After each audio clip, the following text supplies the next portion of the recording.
We'll try to keep it at an hour, but obviously there's a lot to talk about. If I need to speak up or if there's any questions at any point, feel free to interrupt.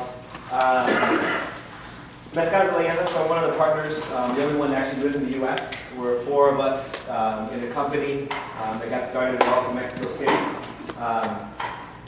It kind of all got started, one of our partners, Cesar, went to a wedding in like 1998, I think it was, and had a very long and fun night drinking mezcal.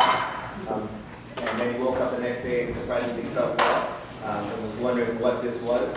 As Mexicans, we never really drank a lot of mezcal. Mezcal was very much considered kind of a fermented drink, and it was really a drink that was drank in these small little communities.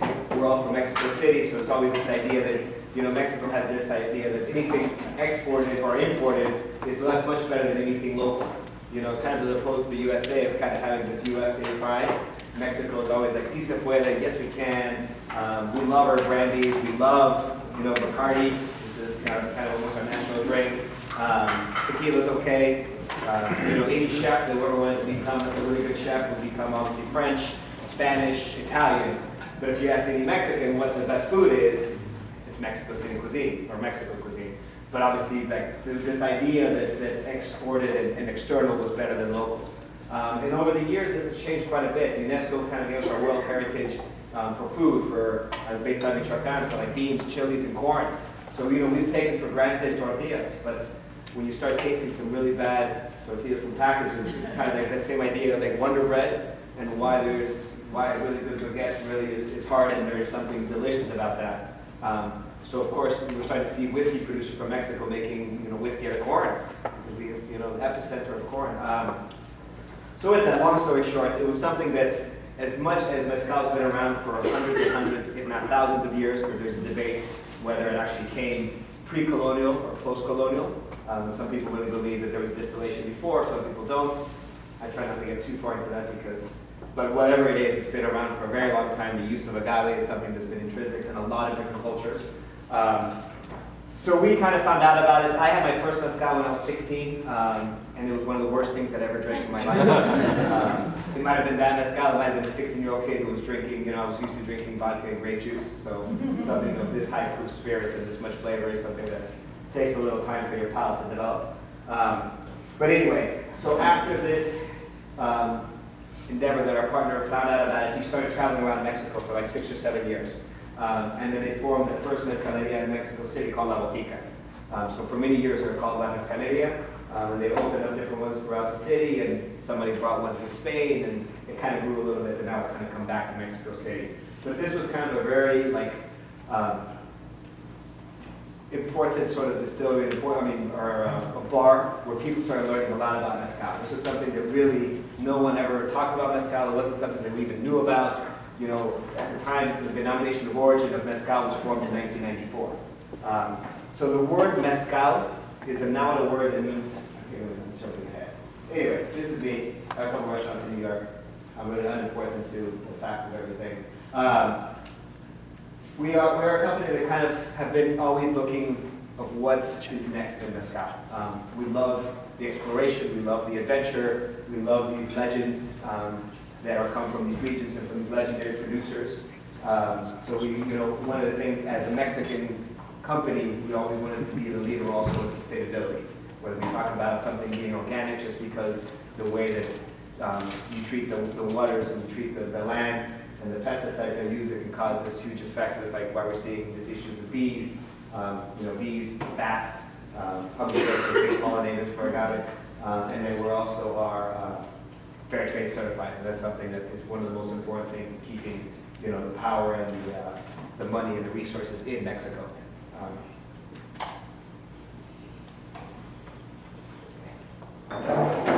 Too much mezcal. Which I'm great at. You say that.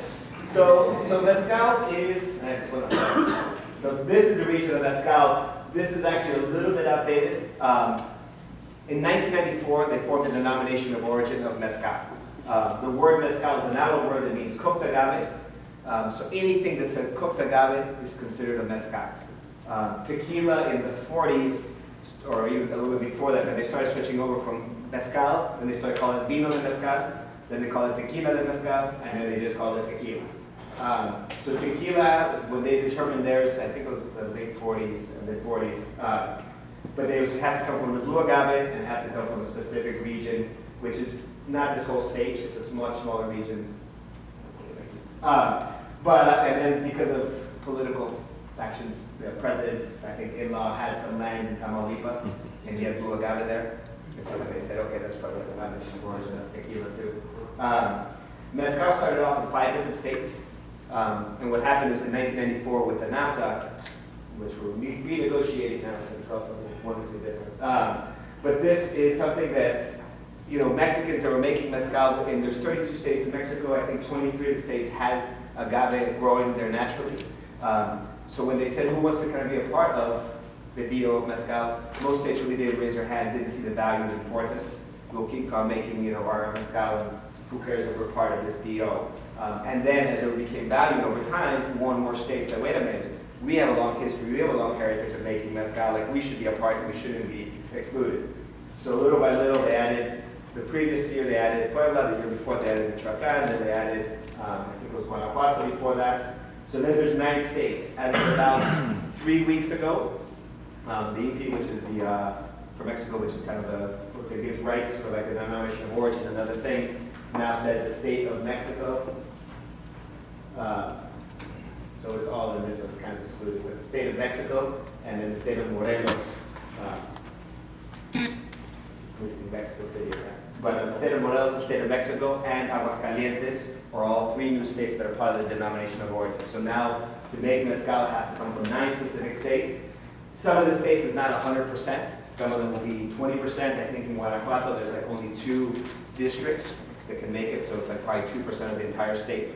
So it's showing a little bit more. But basically, as of 6 months ago, 3 weeks ago, the denomination of origin was the largest denomination of origin in the world. So it's about 8 times the size of Scotland. So if you get an idea, and we'll talk about the importance of that, because the more broad and the larger these kind of regions are, the more diversity we're going to see. We're going to taste that through the agaves and, of course, through the regionalities of each of these mezcales. So tequila is produced, in different states. This is kind of a map of Mexico, so this is kind of different types of agaves that grow throughout the region. The states that are kind of brown in the background are mezcal-producing states. So it kind of gives you an idea of how Mexico has the largest concentration of agave in any country in the world. There's definitely agave, I think, in India. I know there's definitely in Nicaragua. There's quite a few countries that have agave. Agave is the Greek scientific word for it, and Mexico is commonly known as maguey.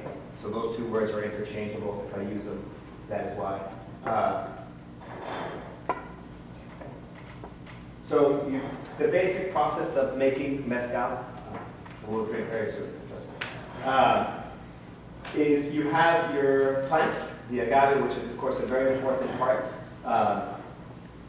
This agave can range in sizes that can go from anywhere from 20 pounds up to 150, 200, well even more than that, up to like 350 pounds.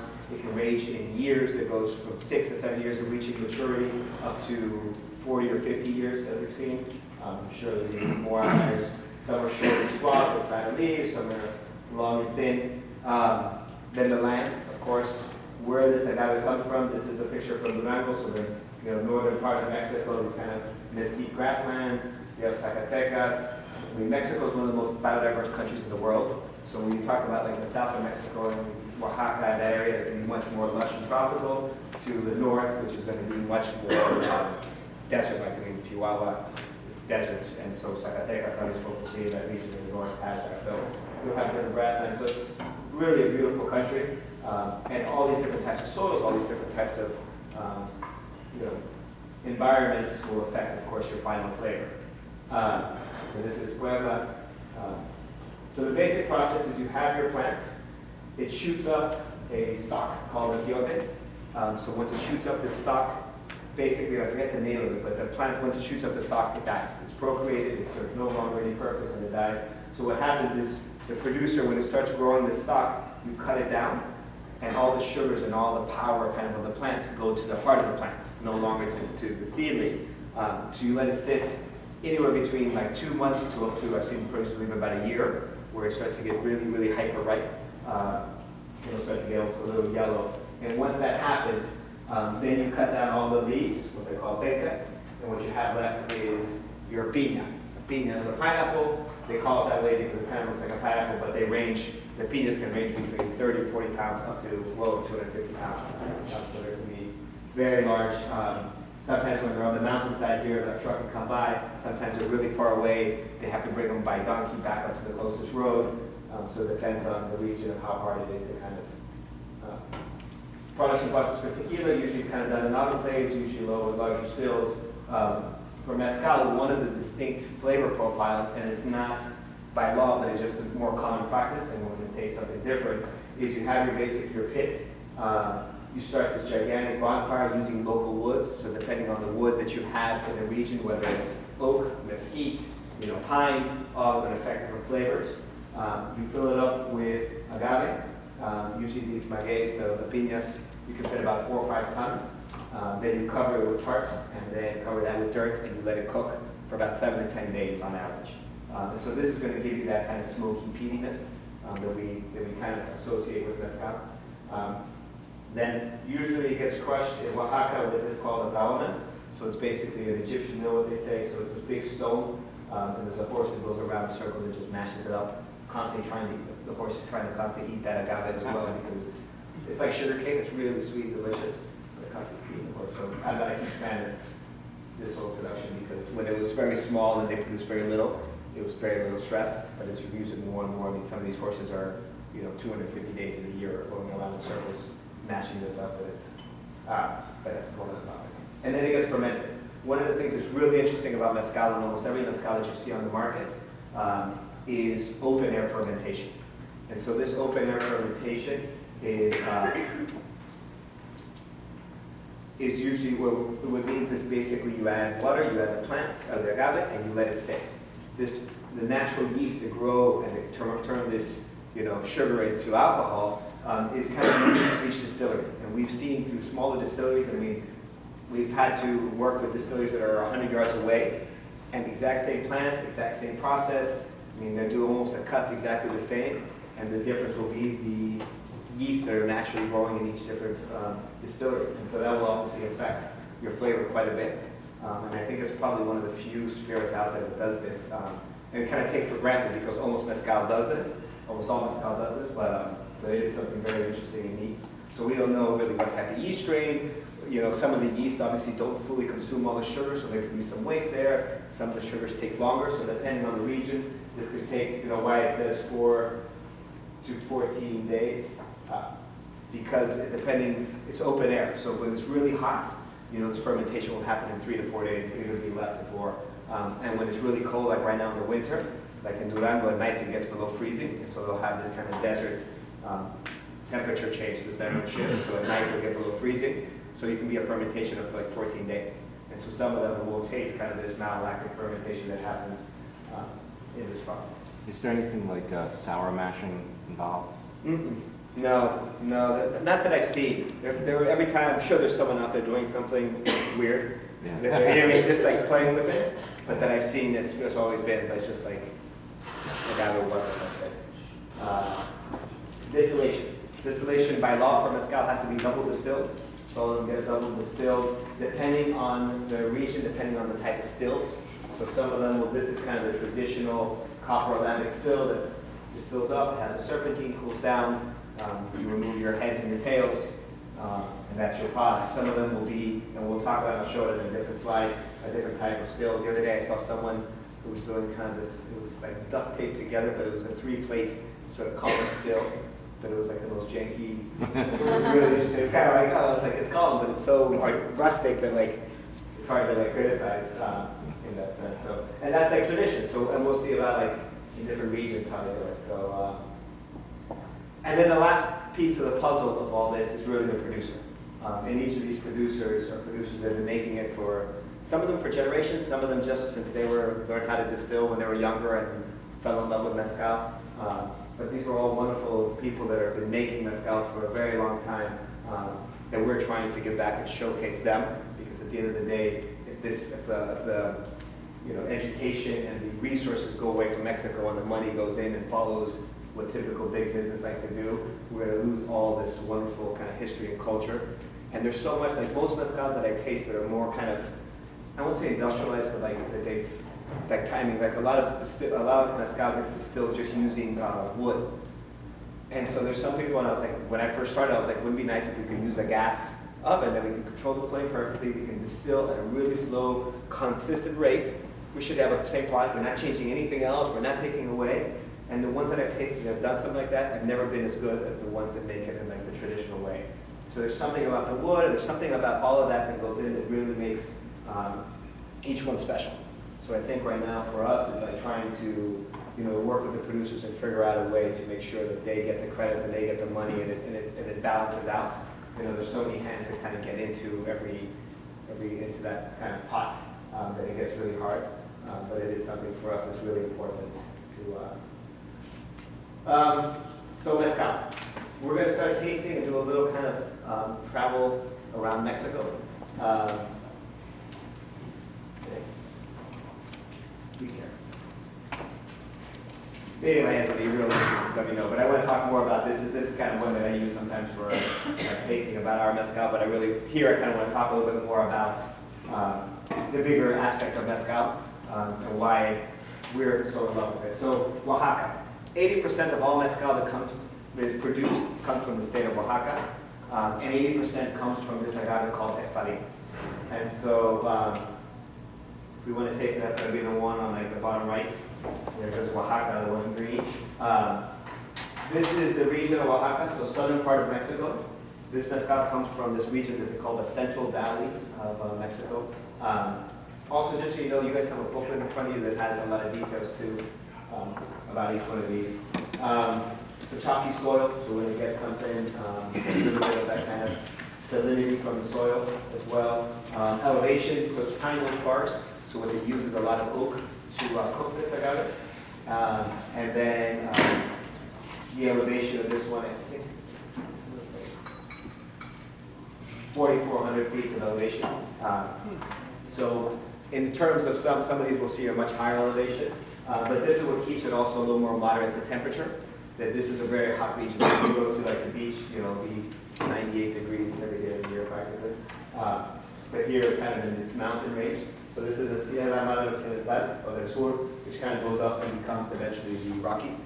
So that's in the south. So this is a mezcal that comes from a town called San Juan del Rio. San Juan del Rio is a town that is really like strong Zapotec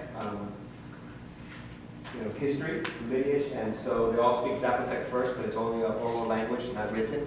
But they all have a really weird accent. They're always thinking, but it's really neat. So all of these people make mezcal kind of in the same process in this kind of valley. And this town, San Juan del Rio, is the first town on this river, so it's always kind of known for this very sweet water. A lot of citrus trees grow alongside the riverbed, so this mezcal to me I get a lot stronger kind of citrus notes.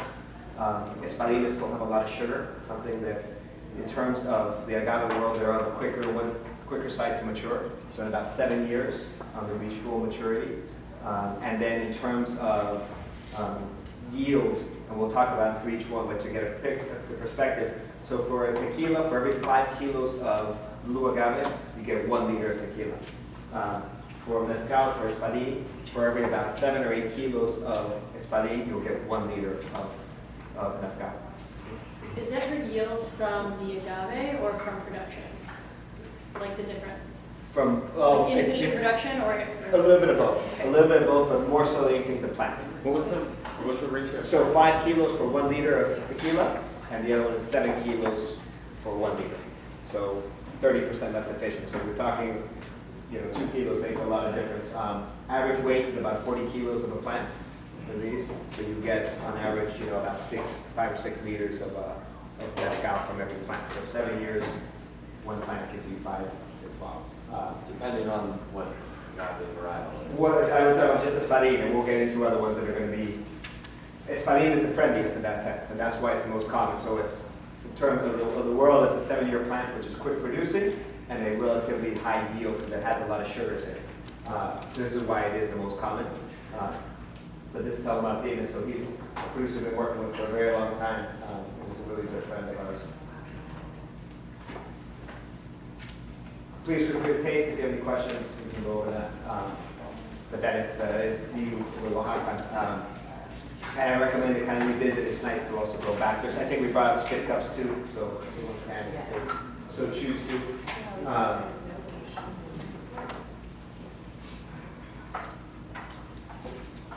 We're going to go back to, we're going to taste the Peloton last. That's the exact same agave, and it's really nice to kind of compare the same agave to different producers and how that sort of changes. San Luis Potosí. So San Luis Potosí is going to be the top center of your tasting map. This is a region in Mexico. We'll go back to the slide. This kind of high plateau. So this whole region is kind of a mining region in Mexico. A lot of silver mines. This was like the highest concentration of silver that was mined for like a century. So a lot of wealthy, like people moved there. They had these wonderful like haciendas with these gigantic residences. So this was a very wealthy area. About 200 years ago, this whole region, including Tequila, they switched from cooking it in pits underground to cooking it in above ground in stone ovens. So if you even smell this mezcal, you're going to notice that it does not have that distinctive smoke that you typically see. This region is an area where there really is no so desert vegetation. So in this region, there's no real trees. There's only desert vegetation, which means yuccas, old agaves, cactus. So when they have to cook this agave to heat the ovens, they don't even have wood to use it. They use these kind of plants, which is another region, really high elevation. This is what they call like the high plateau of Mexico. So it's the Altiplano Potosino, the Mexican plateau. So even though there's no mountains here, it's still really high elevation.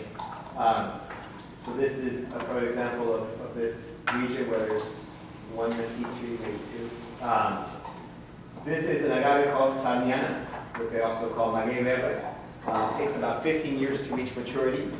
And this one is one of the lowest yielding plants that I've seen. For about every 20 kilos of agave, you get 1 liter of mezcal. So what becomes really a challenge too for this region, and each one has to kind of adapt, is they ferment without the bagazo, which means without the fibers. So they crush them, and everything is done in these gigantic haciendas, and it's all kind of done on a, from like high to low and gravity fed. And so they have these gigantic ovens that, it was interesting. I went to go about a year ago, and we went to our producer, and they had like 3 ovens. Each of these ovens are 30-ton ovens. So I'll show you the pit ones were about 5. And they had 3 ovens, and then there was a 4th one that was built on after, which you can see was an addition. And right now we run 1 oven probably every 2 to 3 weeks. So capacity, I mean, they can do so much more. And what it turned out, I was trying to find out like why they had so many ovens. And 200 years ago in Mexico, there was no beer, there was no other liquor. Like the only thing people would drink, pulque and mezcal. And this is what they call maguey pulquero. So this is like the #1 maguey using for pulque. So this would satisfy the alcoholic needs for a very large part of the country. So obviously they were very busy. There's a couple also cool things. This is the still that they use, which is a really interesting type of still. So it has kind of like this condenser, and then it goes, and then there's a second distillation that goes through that has 1 copper plate, or 1 plate.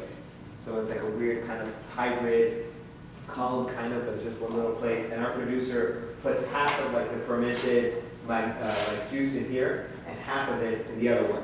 So half of it gets distilled once, and then distilled twice. And then half of it gets just distilled once. And I tried to figure out why. And for the life of me, I couldn't get it out. It's like, that's the way you do it. But I was like, why would you put this here? And why don't you like, no, you put this here, you put that there, and then this distills out. And so there's a lot of mezcal that I love because it is steeped in tradition. So it's something we'll him. Is that still technically mezcal if it's only half double distilled? You said before legally it has to be twice, correct? But it has a common plate, and that one is considered double distillation. So it is. It fits within the norm. What's the image on the So one of the things that's also really interesting about maguey is, so these are nocturnal plants. They're plants that are shaped like this. So what happens is you have, an area that you can imagine how dry this area is, and yet you still have these green plants because it rains once every blue moon, and so they're shaped like this, so all the water funnels to the bottom. It also happens that the pores close off during the daytime, and so they can't like lose any, and then during the night they open up its pores, and so any dew and humidity and all that, that's how they'll attract their kind of water needs. But they have a thing called saponinas, and this is kind of like a toxin that's like a protection. So what will happen is when you cut the leaves off, if your body touches with them, you can have, it will cause, on the mild side, it will just cause like a red rash. So if you ever get to go down, make sure to wear long sleeve shirts. This one is one of the more vicious ones I've ever seen. So what these guys do is, this is like a hat, and this is like a cape. So they put this cape on, and so what they have to do is once they cut the plant, and they have to put it up on the still, they carry these gigantic plants on their back. And to protect them from the saponins, they have this kind of, but usually our producer was showing us his back or like his helpers, and like it looks like acid burns. I mean, it's really brutal. This is by far one of the worst that I've ever seen. We're like, why don't you cut them in half? And once you said, it's like, no, there's a very strong sense of pride of also what they're doing. But I'm glad you asked that question, because that is something that all agaves have. But just like this, there's so many little details that I try to talk about of what goes into the process, and so I to understand why you're tasting what you're tasting. And please correct me for any of this, because I could be totally wrong. The term, so these are Joven? Exactly. Well, yeah. Okay, the first two at least. Yeah, the mezcal is, yes. Yeah, and so is there an equivalent term for mezcal as there's in like the tequila category for mixto? And sometimes when you think of Joven, you think, well, is it going to be as good in tequila because maybe it's mixto and up to 49% other fermentable sugars? So mezcal, up until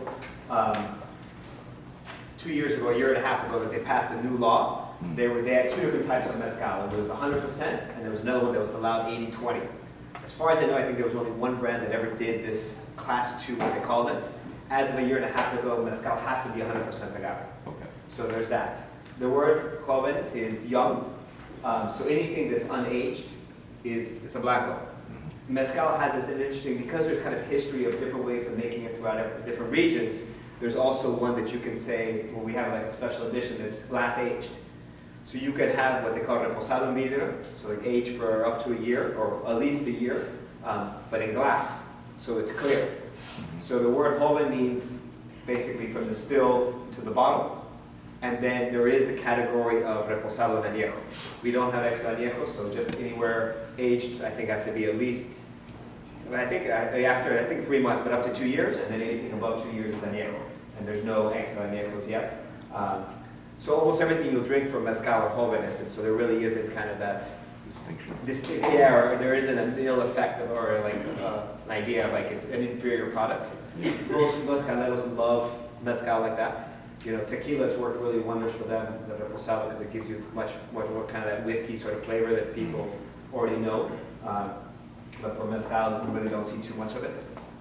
We're working with different producers in different regions and finding like normal woods that are endemic to that region that add a flavor that's unique to it, and not necessarily trying to copy sort of like the whiskey or tequila way.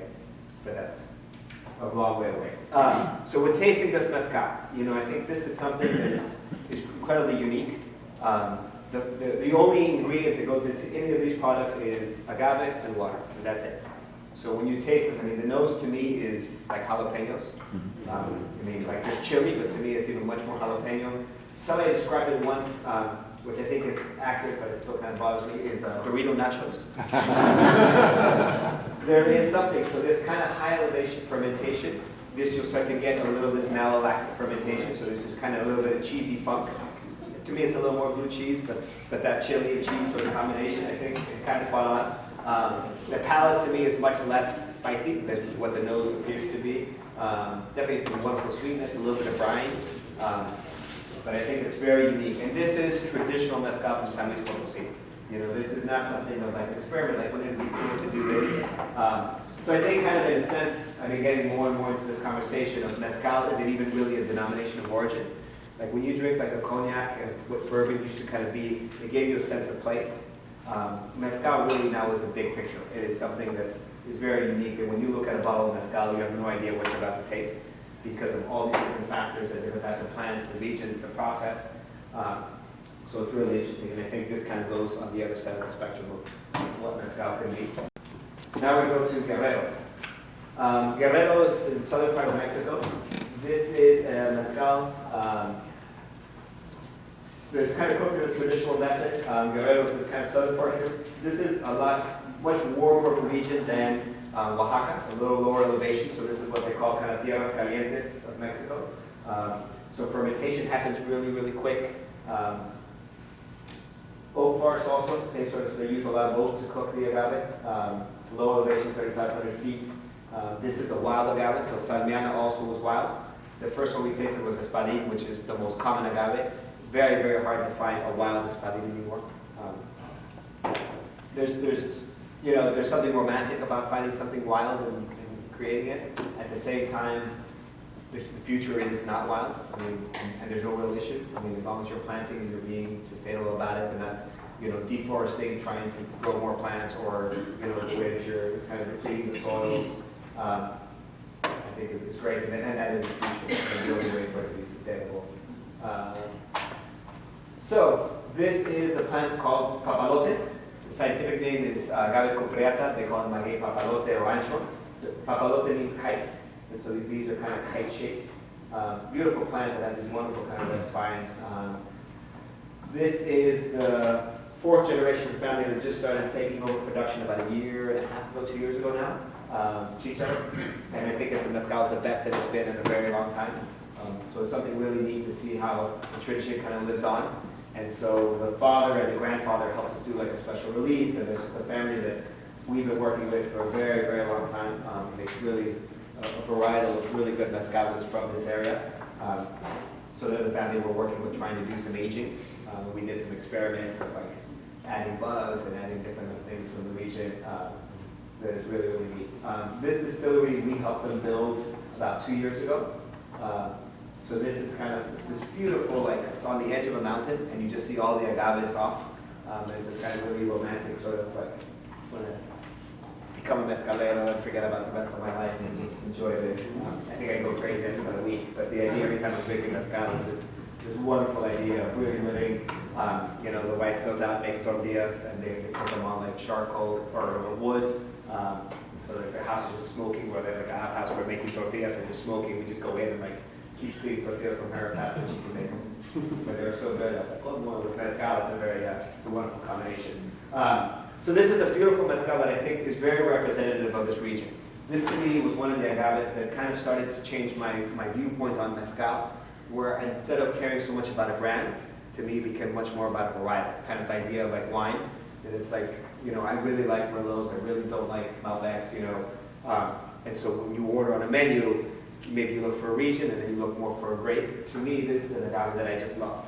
So, as long as it's from a couple brands that I really like and trust what they're doing, I'm going to pick this agave 9 times out of 10. Not my favorite mezcal necessarily from the line, it always changes, but it is one of my favorite varietals, and it's something that I think is very unique. Has some brininess on it. The nose to me is much more kind of tropical. Interesting to me, I think also is that like the smoke is not really that strong in the front. Then you kind of swallow it, and then it kind of comes back to go a little gusto on the back end. So as you see, kind of smoke is not one of the strong factors or flavors in our mezcal. To something that to us, that combination of kind of, if it's a secondary, tertiary kind of character, it just adds depth and kind of body to it. But there's so much other stuff that's going on that I don't know. This is something that I really, really enjoy. I think is very unique to this area. And by far the most common agave from each region, or from this region. And that's kind of what we do. This was takes about 10 to 12 years to reach maturity. Plant doesn't get that big, so the heart of it only gets up to about 50 or 60 pounds. And the yield is about 10 kilos per liter. So somewhere in the middle on everyone. Durango. This is northern Mexico. So Durango is, this is an area what they call mesquite grasslands. A lot of lava rock are kind of left over from volcanic explosions, so a lot of minerality in the soil. Mesquite grassland is what they consider it.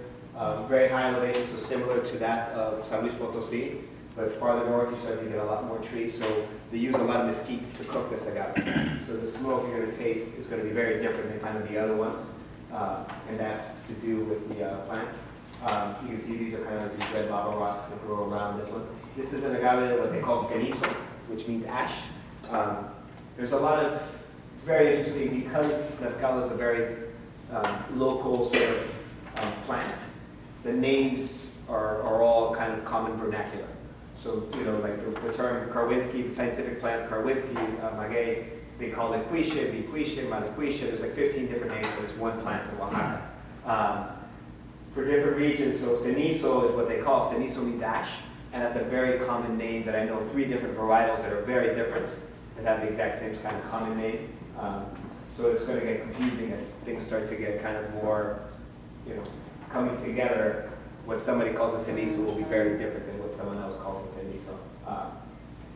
This is a very large plant. So this one is the one that's, and there was a picture of these guys harvesting the seeds because they're starting to do kind of some greenhouses, and can get up to about 6 or 7 feet tall.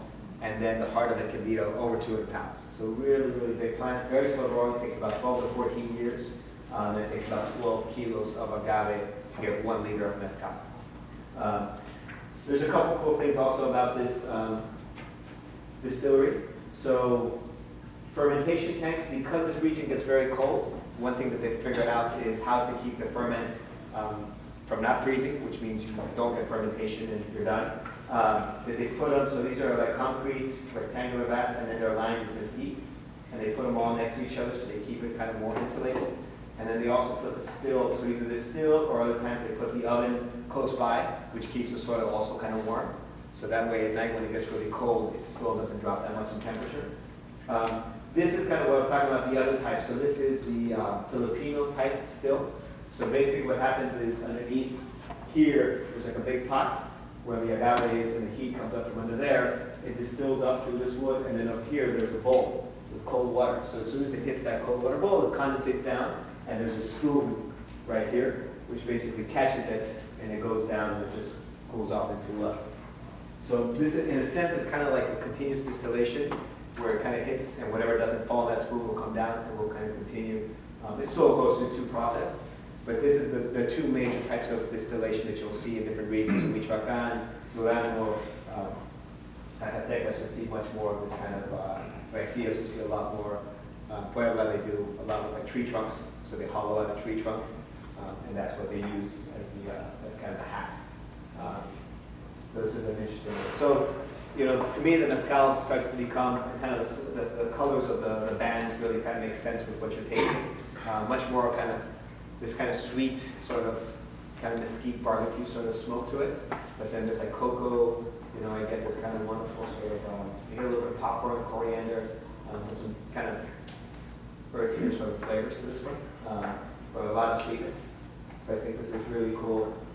And this is by far the most common type of agave in this region, and I've seen only one other varietal of agave. So what Oaxaca, I've seen 15, there's probably 15 more that I don't even know about that are common agaves for that region. There's about 200 or so different types of agave that are known out there. Little by little, I'm sure they're going to discover more and figure out that some were thought maybe the same or different. But only about 45 or so are used to make mezcal. So as time goes on, we're going to start to see different ones. I was talking to a producer from Puebla, and I saw this agave. I was like, have you guys ever made mezcal that one? He's like, no, my grandfather made it once, and he said it wasn't good. And, you know, I mean, did he have a bad batch? Did he distill? Like, you know, I'd be very curious to taste it again and find out, like, what, you know, some of them don't have enough sugar, so they're not even fermentable. Some of them sure give off flavors that you don't necessarily want. But I'm sure there's going to be more and more that they're going to be figuring out and playing with. And then, of course, you have the option of doing ensembles. So a combination of different magueys in one bottle. So the kind of the potential of variety is going to continue to grow to make exponential, which we're doing. Puebla. So Puebla, up until 3 weeks ago, was the newest state. This to me, I think, is something really, really interesting because this area, right kind of here, this is like the Mixtec region of Oaxaca and Puebla. This was an area that kind of, to me, is kind of the breadbasket of Mexico. This is an area where they first started to nixtamalize corn. That's what we basic, our basic identity was based kind of there. A lot of chilies and corns are native to this area. And this is an area that they've been making a lot of mezcal for, you know, many years. So the fact that they weren't part of the DO, you know, didn't make any sense. I think 52% of the state now is part of the denomination of origin. So it's also got a lot of black volcanic rock. There's the Popocatépetl, which is like one of our most famous volcanoes, really close by. It's still kind of wants to erupt or spews ash once in a while. Thorn forest, so it's a much more foresty kind of area. Pretty high elevation, 5,500 feet of elevation, so you'll have that kind of bigger diurnal shift. The days will be warm and the nights will be quite chilly. This to me is just such a wonderful picture of kind of describing place, people, and plants. So Don Federico Alba, he was the old producer. He's since kind of retired and he just yells at his kids and keeps in mind. Bartolomeo is the younger brother, and then Aron is the older brother, so he's of course taking the lead, and I think this picture kind of reminds me of Reservoir Dogs or something, but he's kind of taking the lead of production. They have this agave called Tobalá. In this region they call it cenizo as well. Typically Tobalás are known to be smaller plants, so they're plants that take about 8 to 10 years to reach maturity. They are low yielding, so for every 15 kilos of agave, you get 1 liter of mezcal. But in this region, they grow very, very well. If you can tell by the size of this plant, this guy holds it a little smaller, but it's still a very good sized plant that grows really well, and it can reach maturity here in like 8 to 10 years if they actually clean up all what they call the maleza, like all the weeds, and they loosen up the soil. They notice that, so they have the largest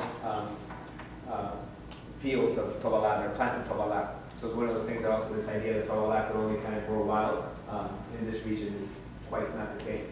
But you'll definitely see kind of this white gravelly soil that'll have also a lot of calcium, so you get some wonderful minerality. So I think this is something that's really interesting because sometimes when we taste like the one from Durango, the only region I've ever seen this agave, Duranguensis, is in Durango. So I would have no clue to tell you how much of the flavor that you're tasting is the plant, how much is in the region, how much is in the hand of the producer. Without, there's a couple of seats that say great.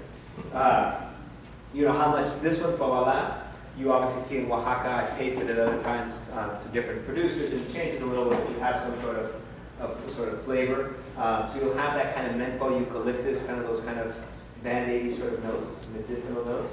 But then there's, I think, this kind of earthiness and this kind of leathery sort of aspect to it that is native to this kind of land. So you get this wonderful sort of mezcal where you can kind of taste the plant, but you can also kind of taste the place. On the sheet it says specifically harvested. Is that because this is not wild? Exactly. So this is not wild and this farina is not wild. The other three.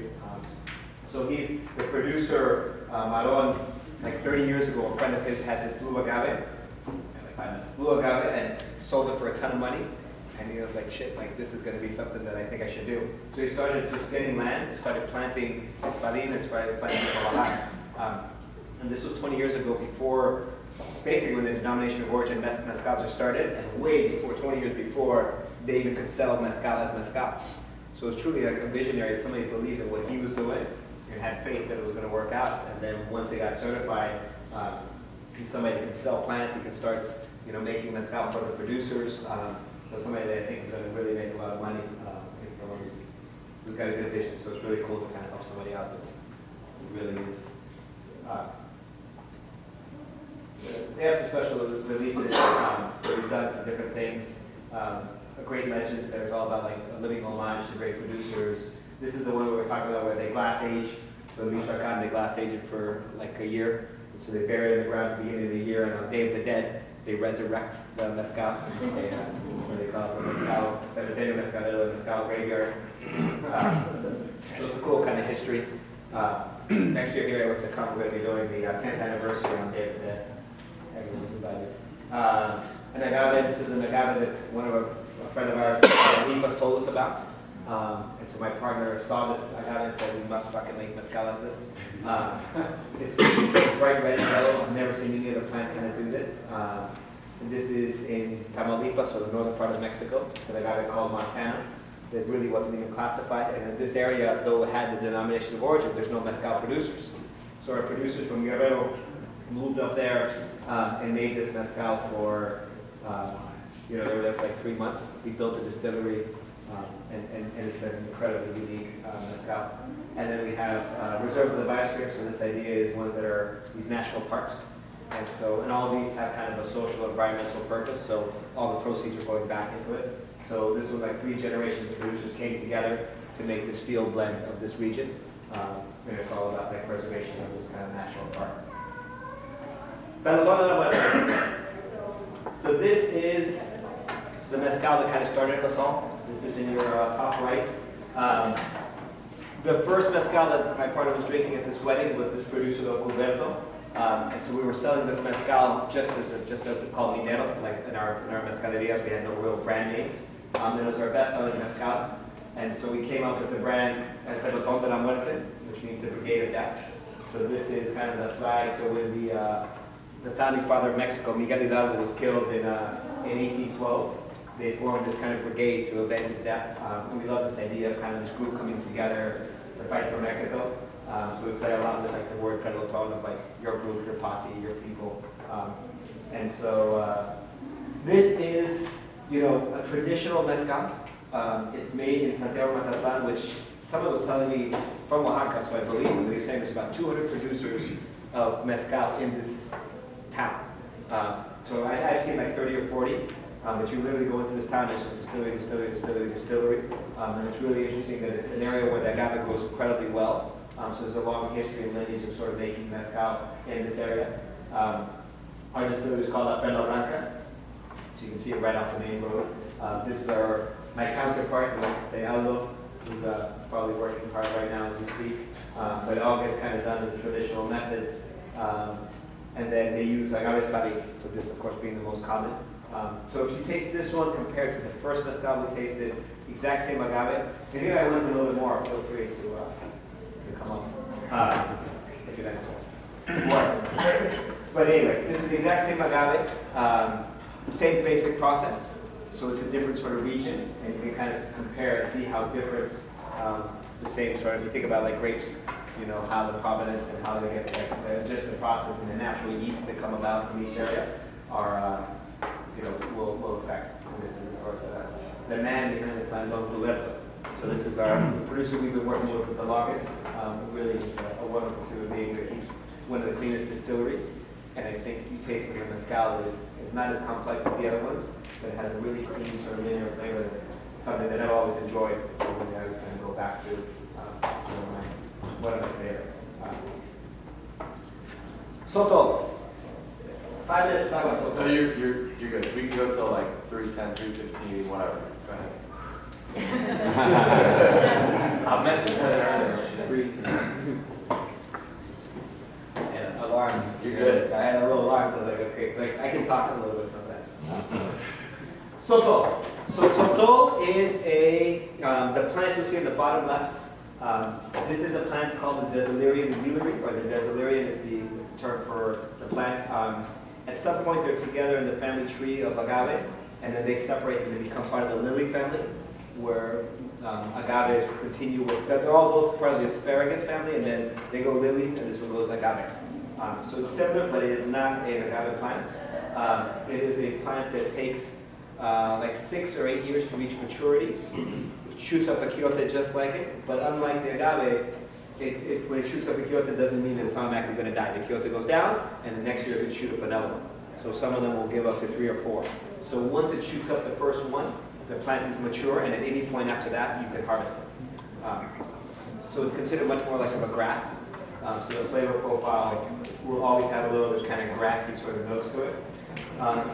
Sotol, like Mezcal, has a denomination of origin. So Sotol has to be in the state of the 3 northern states, so Chihuahua, Coahuila, and Durango. So Durango has both Mezcal and Sotol. Now I've seen a couple Sotolas come from Texas. There is obviously a lot of Desilerium plants that grow natively. And so one thing that we're actually working on, so my partner is the secretary of the CRN, which is the regular body for Mezcal. And so he's trying to help a lot and had a lot to do with getting new states in and kind of helping with Puebla. Is to talk about, try to see why not include parts of Texas into this denomination of origin of Sotol.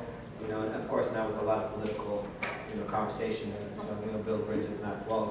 Kind of would be really cool to have if we're talking about a deal, why politically does it have to stop because there's a river when there is Sotol and there is sort of, but that's probably a conversation for another day. So Sotol, Does there's something else happen in the league? Does anybody have to spend day? Meestal does. Try not to be too political. Sotol, so the plant is called Desilerian, and then there's different varietals of the Desilerian. So it's probably known as kind of desert spoon. They also commonly call Sotol. That's the name of the plant. So ours that we're going to be tasting is an agave or a Sotol called the Desilerian Wheelery. Better for you to see the plant. So it's really interesting. So it kind of, as it starts growing, you can kind of see it like here. It starts to kind of climb like a yucca over years. So it's all these are Sotoles. When they're younger, they'll be lower to the ground. They usually use like an axe. This is a region in Durango. Take this picture. I keep really proud of this. Sorry. I'm not upset. Much more. But this is the northern part of the state. This is a producer that his father had this land. I mean, land like Mexico, in Mexico City, in the south of Mexico, there's always mountains that are kind of surround you. So you're always limited by your view. In this region of Durango, you start seeing as far as your eye can go. So the lands are huge, and there's very few people that live up there. So it's probably like 1,000 acres or hectares, about 2,000 or 3,000 acres, whatever the math is. And there was a producer that lived on his land, on his father's land, and would make Sotol. His father, he didn't make any Sotol, but he was a kid, always would watch and kind of enjoyed it. And then in the late 70s, his producer died. And so in like the late 80s, him and his son decided to bring back the Sotol. So it's one of like the oldest distilleries that is known even in this region. So it's because they've been on their land for a very long time. This is an area, so there's also a lot of like red soil. This is like the water stream where they do, like, so I stayed here for a couple nights, and where he was raised, and it's still the exact same way. There was no running water. There's no bathrooms, which becomes interesting. There's the only way to cook, and we were 4 guys sleeping in a room where literally 4 cots could fit. So we didn't drink a little bit, so it's all really fall asleep comfortably at night. But it's really interesting. I mean, really out in the middle of nowhere. So he now lives in Mexico City. His son lives in Durango. So every time he produces for us, he goes out there. Like, so he's making Sotol for us right now. And he's like, how much do you want? What do you need? Blah, blah, blah. It's like, okay. And you go into the middle of nowhere, and there's no communication whatsoever. I mean, and there's a video of me in the back, and he has this Jeep Wagoneer with like the spring seats. And then they make a video because they're like, his son drives fast, and like it was like 3 hours of just nonstop back roads. But this is an area that, is very unique to the Sotol. This is an area where it's really high elevation. They use a lot of mesquite and acacia, which are the most common woods in this area. So the smoke that you're going to smell and taste on this one, to me, is much more like a campfire. So this is top left of your tasting mat. This is also open air fermentation. Fermentation is done in concrete vats. They use an axe to cut down the Sotol plant, where usually they use like machetes and a koa for a maguey, and this one they use this kind of axe. And I'm only familiar with this area, so I can't say more than just specifically for here. It gets all crushed by hand, and then it gets fermented in open air vats, and then double distilled in a small little copper still. This open air fermentation, you're definitely going to get those cheesy, funky notes. I think of all the ones, I think this might be there are some that I've had, just Mezcal Sotols in general, that have a lot of funk to them. To me, sometimes it can be a little overpowering. It's one of my favorite spirits, so when I tasted it, I was like, this is one of the best things I've ever had. And there's better batches. I'm excited to see what he's making now. Right now is a really good time of the year. But typically, Mezcal producers only produce 3 or 4 months of the year because maguey, just like kind of grapes, Mexico kind of has 2 really seasons. We have a rainy season and a dry season. So starting in May, June, it starts to rain a lot, pretty consistently, and then it stops basically in like October. And then from October to May, it doesn't really rain. So about 70% of rainfall happens in those 4 or 5 months. So summertime rain, everyone's planting, beans and corn and tomatoes and their whole milpa. and they don't really do anything with the maguey. And then when that kind of happens, because most mezcal producers are, dealing with like agriculture or they have livestock, at that point is when they start to kind of harvest the maguey when it's in the winter and there's nothing else to do. And so usually while they'll make mezcal 4 months of the year, usually January becomes too cold in a lot of regions. And so you won't have fermentation, you'll have flavors that are really unwanted. So they kind of start towards the end of February, and it's like February, March, April. And so right now in December you can still do some before it gets too cold. And the sugars are all super concentrated, so you'll have kind of a higher, a more prolific sort of flavor. And that's traditionally. Now obviously as producers are making more year round, they're finding out different ways, because also with the rainy season, if you're doing a big open tank or like a pit, you try to start a fire and the rainstorm, it's really hard. So now they're covering with like different types of like palapas and stuff like that. How many years till it comes to maturity? So this one starts about 6 years to reach maturity. So it's kind of, but I'm flying on Sunday, going to Chihuahua to kind of go around and look at Coahuila. So we're coming out with a new one from Coahuila, which I didn't have, and I would love to sample, so you can taste a different type of destilarian from a different region, but the taste kind of different, so it's all side by side. There's only a few in the market. I know Hacienda Chihuahua has one, but they do theirs kind of much more industrialized, so it strips a lot of like that essence, and not to criticize the brand, but you don't really, it becomes much more kind of on the tequila side. You get a little bit of that grassiness, but not, but there's one called Coyote, there's another one called Sotol por siempre, that are kind of done in the traditional methods, and they're wonderful ones to kind of compare and see really kind of these kind of greener, grassier notes. So it's something that I think we're going to see more and more of. I think it's something very unique, because it does have to me, it's awesome. Thank you. Thank you.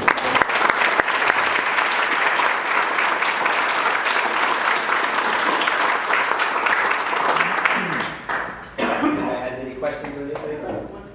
One question. Is Glenda, is that going to be like a bottling company or like? We kind of function as a co-op.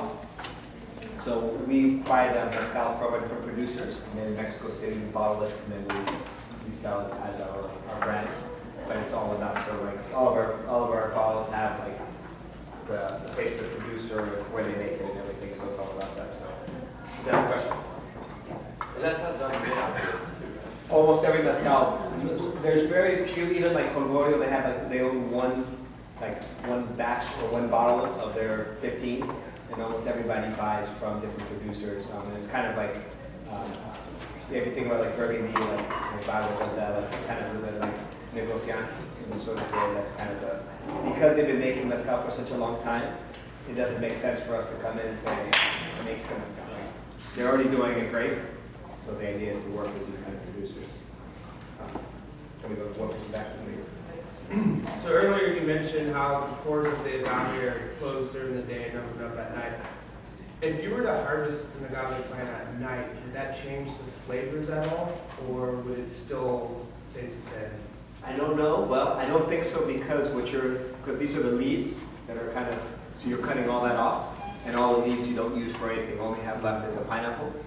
I don't know if any producer ever harvests at night. You know what I mean? Just because it's like, we haven't gotten to the point that we need to like 24 hours a day harvest agave. So I don't know if anyone's really ever done it at night. But I don't know. I don't think it changes anything. But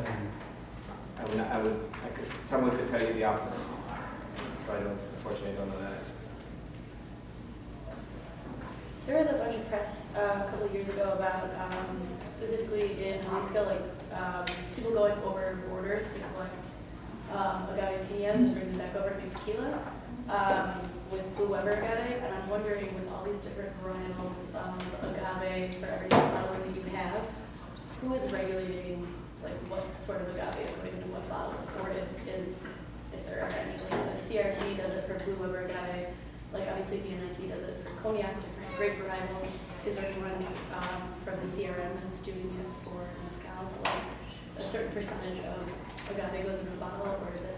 So there's something that they're working on right now a lot, because what's happening, especially a lot with like ensembles, where it's that idea where you put in 95% espadín and 5%, tobalá, and you say tobalá, espadín, ensemble. Geo tracking. So now they kind of know, and there's a good amount of knowledge of how much agave there is. So if you're saying, I harvested 50 kilos of espadín and 20 kilos of tobalá, and now I have 100 liters of mezcal, they're like, wait a minute, that math doesn't add up. And so now they're starting to do that, which makes sure that people are really putting into the bottle what they're saying they're doing. Who's they? The CRM. So the CRM is the Cámara Reguladora de Mezcal, so it's the regulating body. That is kind of the focus of making sure. So one thing, it's internationally recognized in mezcal. So once I get the seal, so every bottle will have this kind of hologram sort of thing. But now it's going forward.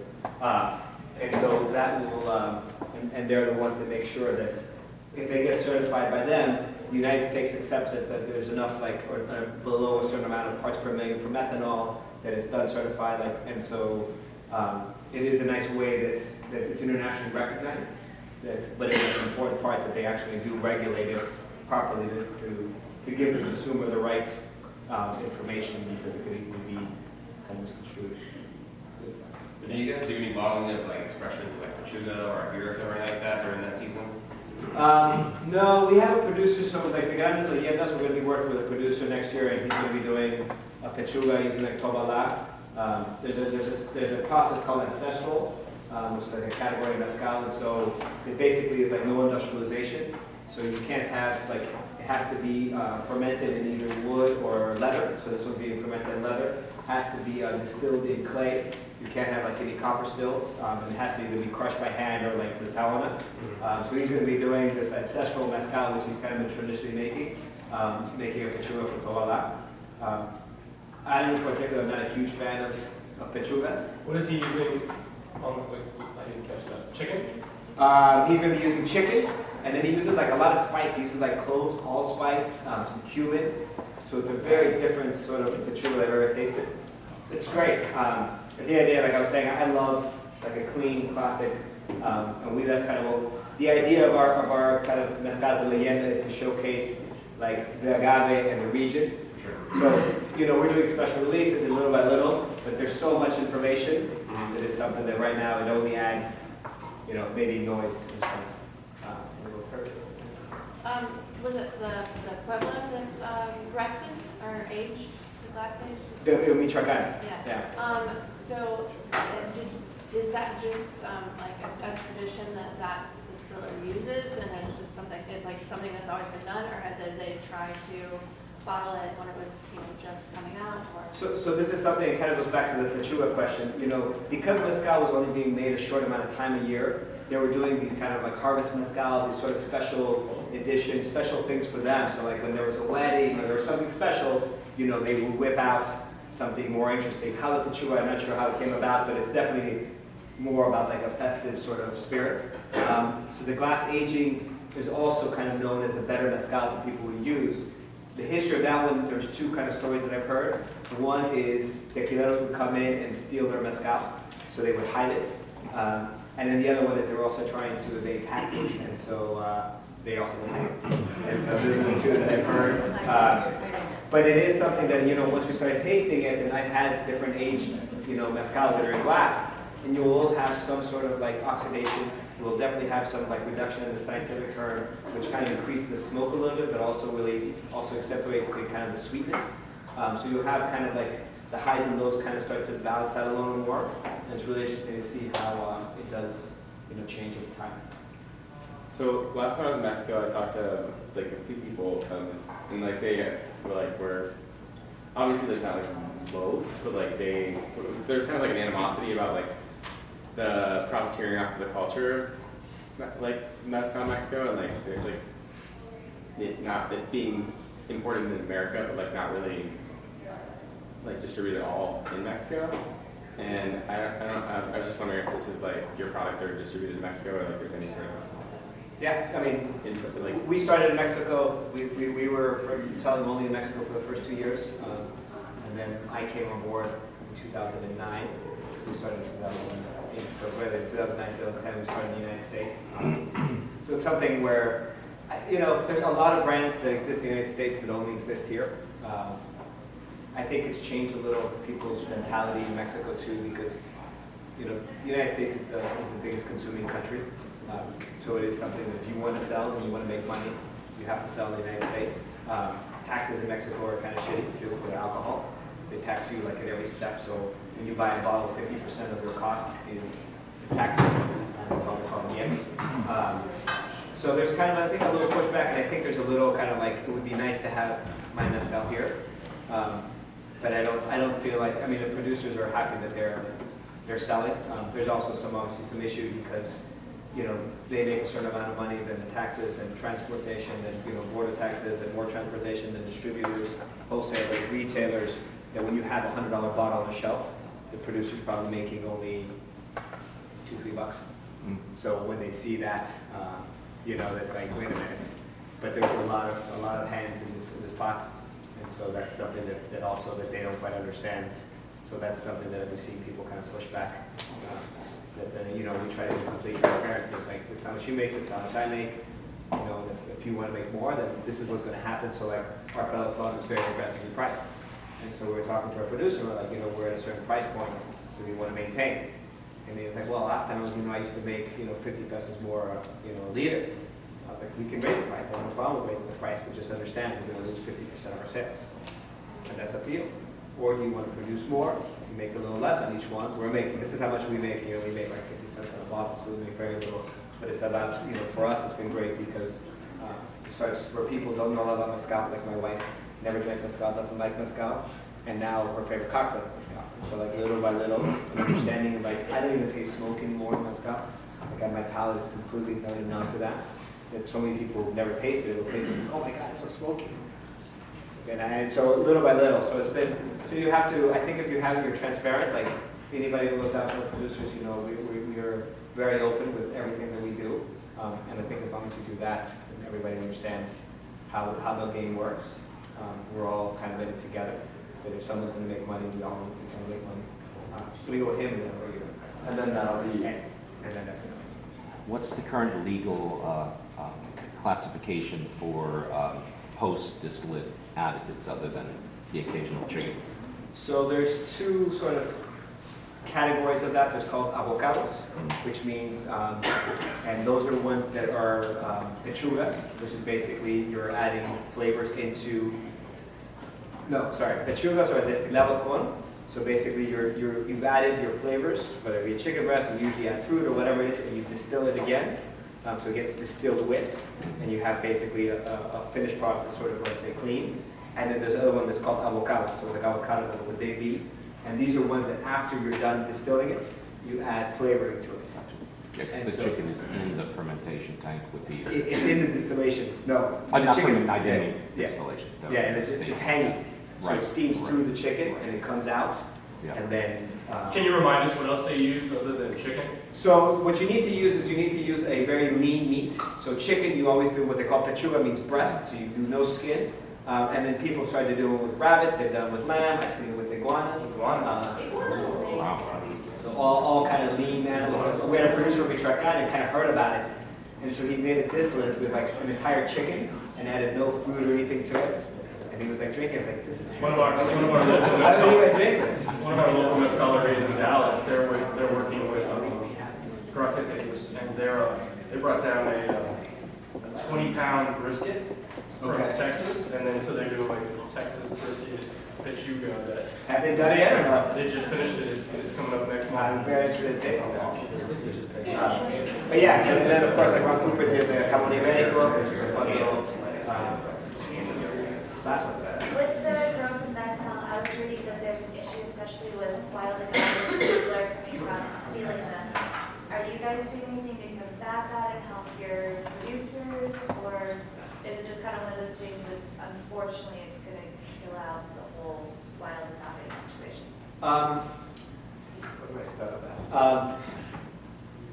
If you're stealing, you're taking from someone's land, Yeah. and that's stealing, and that's one thing. Another thing is you're using, if it's from your own land, so like Durango, they have ejidos, which are basically communal lands, and they use, anybody can grab agave, and if you use too much, you will have an issue. Semarnat, which is the Secretary of Forestry in Mexico, says that whenever you grab, except for Oaxaca, because Oaxaca has the highest concentration of indigenous communities, So it's all ruled by the indigenous community. So the government really has very little control. So you can't even buy land if you're not from that community. So they control exactly how you harvest and how you take plants and what have you. All the other states that are part of the DO, you have to go through the Semarnat, and you have to do what they call a plan de aprovechamiento, like a plan of approval, saying, okay, on this land there is 500 plants between 2 and 7 years. 6 of them are, 30% are reaching maturity. I'm going to take 10% of that. So you can only take 25% of the mature plants that are at any given time. So if tomorrow China decided that one of our mezcals was the best thing they've ever tasted, we would run out of mezcal, we wouldn't run out of plants. But as that kind of keeps going on, that number keeps dwindling. So right now, like our producer from Durango, we're planting 400,000 different seedlings. So they have their nurseries, and agaves are incredibly resilient, and it's something that's wonderful because about 70% of the denomination of origin falls within the area of kind of extreme poverty. But in a plant, literally, they do a little nursery, and you can fit 400,000 plants in a room this big easily. And after about 6 months, you can start planting those out in the wild. And so after that, they're planting, they have like an approval, like a like 95% are aligned without any other help successfully. So it's something so the only way for us to look into the future and say we want to grow is if not, we're never going to grow because we're constantly taking something, and so it's just sustainable in the sense that it maintains, but it's not something that you can grow. So the land in Durango, the land in Puebla, San Luis Potosí, one of the big issues, I'll make this very quick, in Oaxaca, espadín, this is being the most common plant, the one that's most commonly used. Right now it's going through the roof in price. And we saw a study about 3 or 4 years ago of what the pricing was going to be. And when we first started, the price was about $1 or $2 a kilo. Right now it's about 10. The blue agave is at 22. We're going to get to 22 in the next 3 or 4 years. So it's going to get very, very hard. That about 90% of our expense is the agave itself, the mezcal. So as this kind of keeps going on, the strain that there is in espadín in Oaxaca is becoming much, it's very strong, but it's very concentrated. And in San Luis Potosí, the demand is so low, there's so much plants, that they're like, God, I wish this was an issue we had to deal with. So certain regions, you feel it more. And so we're trying to make sure that there is enough plants, because at the end of the day, it also helps a lot with erosion. Having these plants is also good for like the environment, as long as, and like you saw the picture of San Luis Potosí, like there's so much land out there. So it's something that you don't see outside of certain pockets where they're feeling kind of the crunch. So like a lot of times with the stealing of agave, like, tequileros, they can't use anything that's not in their denomination of origin, that's not blue agave. A producer that's selling espadín in Oaxaca, if you want to go down and you want to pay 50 pesos a kilo, they'll sell it to you. And you just help them out, you know what I mean? What you do with it, one of the biggest issues that no one ever talks about is agave syrup, agave nectar. Where are they getting all this plant? How much are they using? You know what I mean? And that's a whole other animal. But what they're doing is legal. Everybody, the only people that are kind of breaking the law is tequila is breaking the law in the sense if you're using a plant, it's not blue agave from that region. But they're not stealing it, they're not taking anything, they're not coming, these truckloads that are leaving, they're hurting, mezcal producers because there's a more increased demand. So the price keeps going up. And so tequila has a lot more money than like somebody like us or a producer. Now they're like, shit, I was going to sell it to you at 10, but they came in for 12 because it's still a lot cheaper than blue agave. But this guy makes his perfect right to sell it to whoever. And it's like, what you do with it is, it's not illegal for me. So it's kind of a double-edged sword that there's a lot of